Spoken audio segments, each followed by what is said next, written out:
हनुमान् श्रीपदो वायुपुत्रो रुद्रो नघोजरः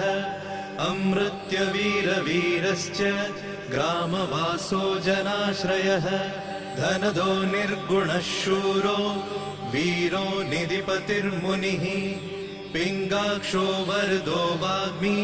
सीता शोकविनाशकः शिवः शर्वत्परो व्यक्तो व्यक्तो धराधरः पिङ्गकेशः पिङ्गरोमा श्रुतिगम्यः सनातनः अनादिर्भगवान् देवो विश्वहेतुर्जनाश्रयः आरोग्यकर्ता विश्वेशो विश्वनाथो हरीश्वरः भर्गो रामो रामभक्तः कल्याणप्रकृतिस्थिरः विश्वम्भरो विश्वमूर्तिर्विश्वाकारश्च विश्वपः।